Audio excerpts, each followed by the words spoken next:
Welcome back to the Home Lab, and I've got a fun and interesting project to share with you today.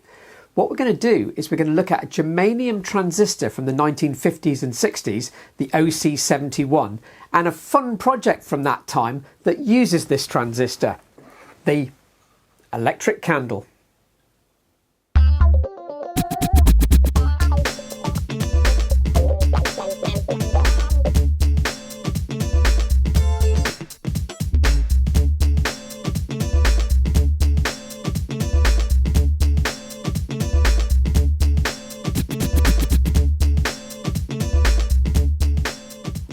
A while back, you might remember that one of my viewers very kindly sent me some of his late father's electronics parts, and in that was a photo frame with the construction of Mullard's OC71 transistor, and you might have seen the video that I've made on that.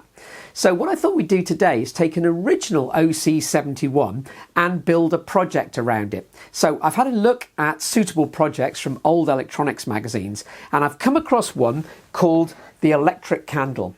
So what I'm going to show you today is how I built this in a sort of retro style, as you might have done back in the 1960s, and show you the simple circuit that goes with it. But there's a little twist in the circuit. There's a little bit of transistor wiring you might not have come across before, so I think you're going to find it interesting. But just before we start, I want to say a huge thank you to all of you for supporting my little channel and leaving some absolutely fantastic and fascinating comments on the videos that I've made. I'd also like to say thank you again to PCBWay for sponsoring this video and always encouraging me to make interesting and new content. And as you know, they make bespoke printed circuit boards, but this is a project that you might like to have a go at and use their 3D printing, because I think once you've seen this being built, you could bring it a little bit more into the 21st century with some 3D printing and perhaps a more modern circuit board. So very many thanks to PCBWay and for all of you for watching. So let's get on with the build. The OC71 is a much loved transistor from the 1950s and 1960s, and you might know there's been a lot of discussion over the years about removing the black paint from it and using it as a photo transistor, but a little bit more of that later. So what I thought we'd do is build a project using one OC71, but we're also going to use its twin brother, the OCP71, that is a photo transistor. So this project comes from the April 1968 edition of Practical Electronics. Not quite sure what to make of the cover that shows a picture of an electronic home intercom you can make that shows a smartly dressed man communicating to a young lady in her bedroom, still dressed in her dressing gown, but that's another story. The project I was drawn to was the electronic candle, which uses a light bulb that lights up when a match is placed near it. The light from the match is secretly detected by a light-dependent resistor that turns the candle on. Once on, the candle's light keeps it switched on until you snuff it out, block the light to the LDR with your hand. The suggested circuit from the 1968 article was very simple indeed. The light-dependent resistor was connected to a couple of OC71s in parallel, as the current light in the lamp would probably burn out a single transistor. I, however, decided to design my own circuit that uses only one OC71, but forming part of a Sziklai Pair. This, I know, is not the simplest solution, but I thought it'd be nice to use one period germanium PNP transistor, the OC71, and one NPN germanium transistor, the AC187, to show you the Sziklai Pair in use. An interesting arrangement if you've never come across it before, and one that can deliver enough current to the light that will light a small lamp. In place of the light-dependent resistor, it seemed only right to use the OC71's twin, the OCP71 phototransistor.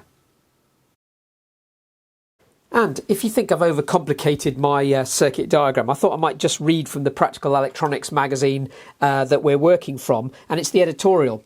Circuit complications.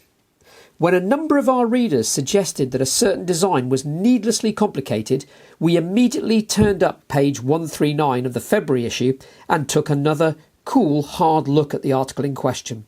What we found was a circuit incorporating 5 common or garden transistors.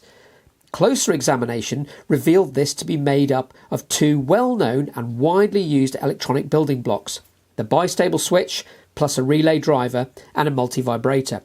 Surely no complexity here, once the whole thing has been analysed and reduced to its essential elements. It set us wondering why such objections should be put forth, etc. Anyway, what a great ranting schoolmastery editorial to this magazine. So perhaps you could throw the same thing at me with my circuit, but I built it particularly because I wanted to show you the Sziklai Pair in operation, which is an arrangement you might never have used before, and it's quite an interesting one, and it uses transistors in a very unusual wiring pair. So just a little bit of background about the OC71 and its manufacture. I hope you've seen my video on how these transistors were put together with a bit of silicon and then indium pellets on either side and then heated so that the pellets sort of melted a bit and formed alloy junctions on the transistor. But what's interesting is I believe what Mullard did is just manufactured lots and lots of these and then put them on a test rig and looked at their characteristics and then labelled them later OC70, OC71 or possibly the OC75, depending on the characteristic of the transistor that had been manufactured. There are a lot of myths about the black paint on these transistors, and this was typically to keep light out because these junctions do change their resistance with light hitting them. So it was to cover up the little glass canister that the transistor junctions were inside. There was a myth going around that this was this black paint and the gel that was put inside was particularly done to stop people using them as phototransistors. But everything I've looked at going back a long way suggests that this just wasn't the case. That in fact it was sort of the other way around, that there are stories of engineers repairing electronics, particularly audio electronics from back in the day, and just being unable to get rid of hums and not realising that a bit of paint had chipped off these OC71 and OC70 transistors, and that it was picking up light levels that were changing from their flashing lights in the roof, so they probably had fluorescent tubes or what have you. And as soon as you covered up the transistor, all was okay. It's interesting to say what the OCP71 was. So that's the phototransistor version. And a little bit of research onto this seems to have brought out that the OCP71 was obviously a phototransistor. So it was in a glass container and it had a silicone paste in it that was sort of see-through. So it would let light into the junction. But if they didn't come up to spec when tested, these were expensive devices. You didn't want to just throw them out. So what they did was tested them to see whether they would work as a normal transistor. And then what they could do is paint over them with black paint because they didn't want them to have photoresistive effects, and then perhaps label them OC71. And I think there's some truth in that. It seems very unlikely they were just going to throw them out. They could relabel them for something that they were going to behave a little bit more like. What's really interesting is the OC71 back in the day was much cheaper than the OCP71. And now it's completely reversed because a lot of fuzz pedals and things like that use these germanium transistors. And as far as I can tell, it really doesn't matter which transistor you use. But purists want the OC71 and are willing to pay an awful lot of money for an original one. Perhaps they should just get an OCP71 and cover that with black paint. That would probably work just as well. So let's have a quick look at the circuit that I built. And I'm not suggesting this is circuit design brilliance. It's just a circuit design that I made to show you a few interesting points. Positive rail of the battery here, and there's the negative or the zero. And here is our phototransistor, the OCP71. Now, why use a phototransistor and not an LDR or a photodiode like they used in the original article? Well, the advantage of this, apart from the fact it's showing the OC71 kind of system in use, is that phototransistors amplify the current through them. So small amounts of light level change create currents that are amplified by its transistor effect. So it's quite an interesting component. This resistor here going up to the positive rail just reduces the dark current through the transistor. You don't really need it, but it's a good idea to have it there because you can adjust this one, and that has a way of affecting the switching point of this circuit. But remember, all sorts of things affect it, including how close this is to the lamp, etc., and how bright your matches are and how much ambient light. So that's over to you.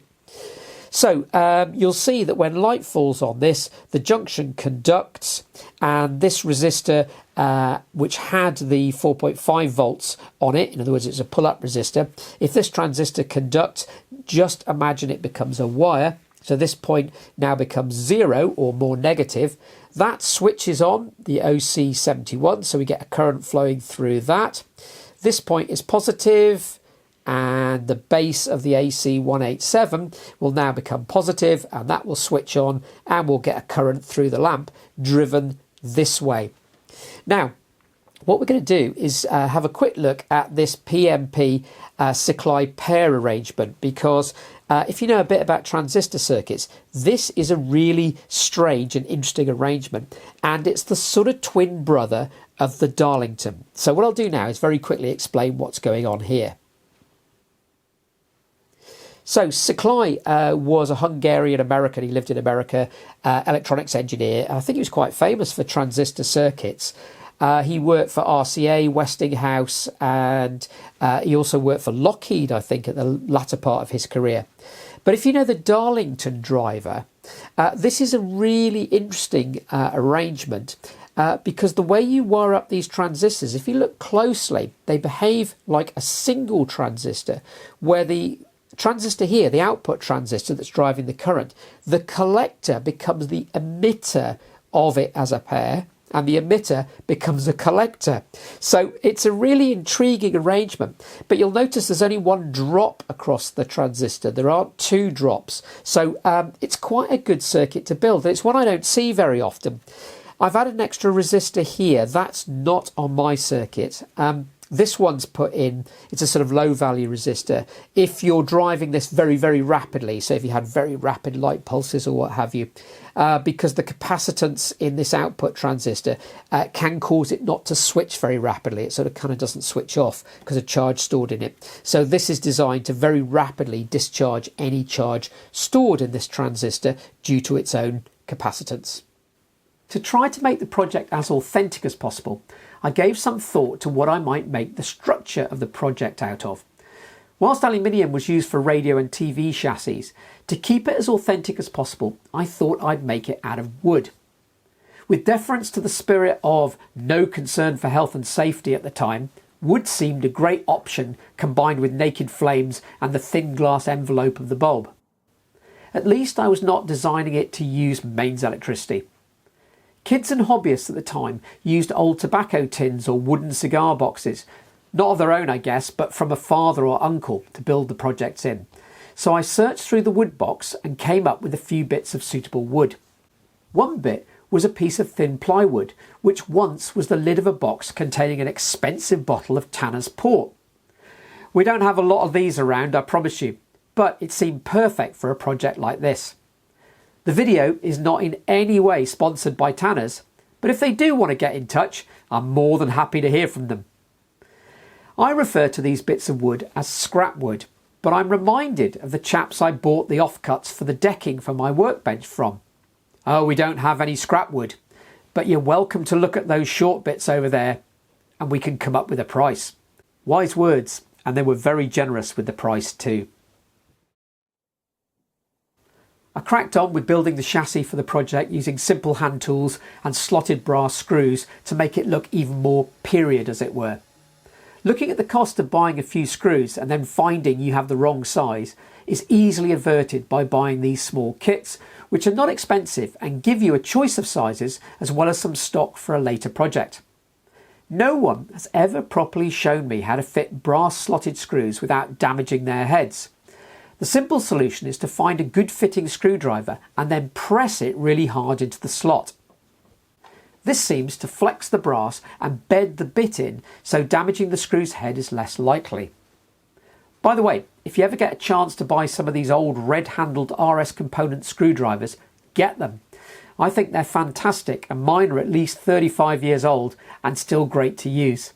They were expensive back in the day, and as a student at school I was remarkably allowed a small RS budget that would go on the school bill. I treated myself to one of these one by one over a period of time, and they've seen masses of use since. There were many more that I was never able to get, but I have the ones I need, including a few nut drivers too.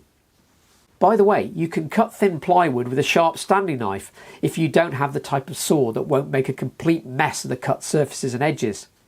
I use a hacksaw too for the thinner bits, which works well.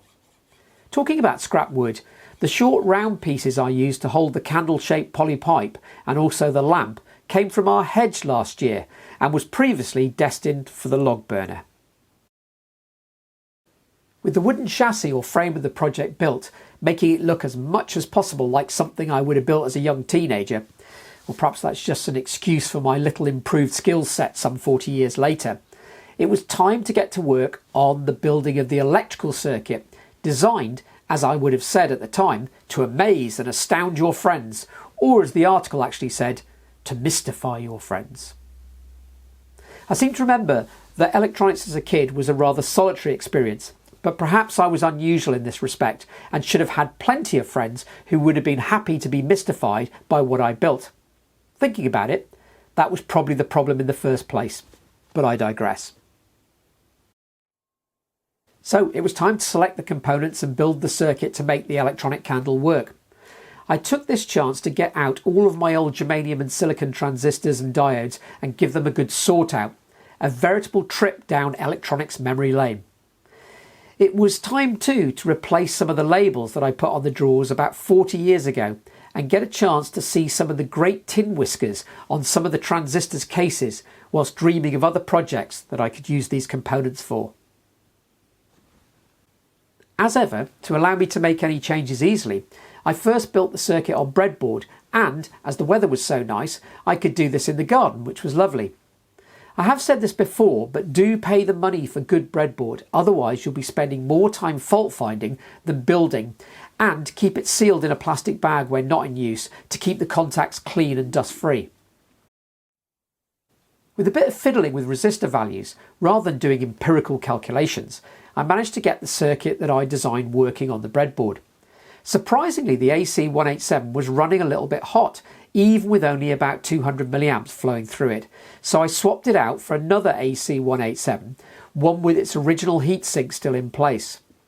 As an aside, the OC71 has B29 written on it, which I believe means it was made in the UK at the Blackburn plant, possibly in week 2 of 1959, but I'm not sure. So, with a working circuit, it was then time to transfer it to the wooden base of the electronic candle itself. For the circuit, again trying to keep it look dated, I nipped over to the garage where I keep some of the older components that I have and dug out some of these screw-down solder tag strips that would allow for effective and simple point-to-point wiring of the project, or at least I thought. I had a go too at drawing one of those old-fashioned tag strip point-to-point wiring diagrams. Probably not a feature available in modern circuit designing software, but a quick process using FJCAD. I had, however, forgotten just how tricky point-to-point wired circuits are to build, what with having to keep multiple component legs still while soldering them to the same terminal. Surprisingly, it took me much longer than I would have done using Vero or a PCB. By the way, I find it a great help also to use a highlighter pen to keep track of the connections that you've done, so if distracted you can easily pick up from where you left off. It was the neighbours asking to borrow tools this time. I mounted the small 3.5 volt MES lamp into the wood insert in the polypipe candle, having soldered some long wires to its base to enable it to be connected to the circuit hiding behind the wooden and slightly warped upright. It was then time for some testing before screwing it all together, and with it connected to the bench power supply, it worked really well. However, I did not try it with a match at this stage. I'll leave that until later. For the battery, authentic blue ever-ready 4.5 volt 1289 batteries don't exist anymore, but the MN1203 or the 3LR12 in red from Panasonic would do the trick. As an amusing aside, I saw one seller on eBay describe these as flat batteries. I know what they mean, but it kind of helped sales greatly. The period way of connecting up a battery on this kind of project is by use of crocodile clips, something everyone remembers from their school physics lessons. And how many thousands have gone missing over the years attached to the backs of pupils' lab coats? One will probably never know. Anyway, it avoids the use of a switch and gives a nice hands-on and retro feel with its curly leads.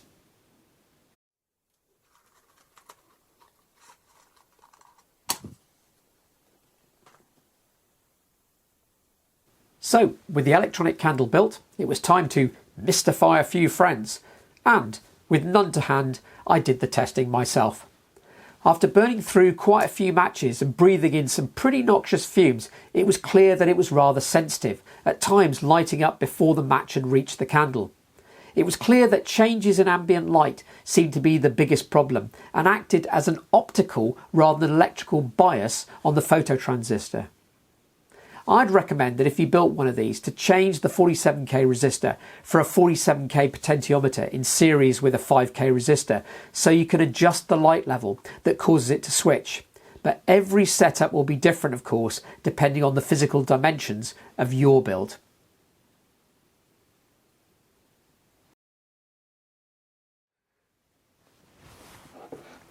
So overall, I hope you feel that worked really well and it was a fun project to make.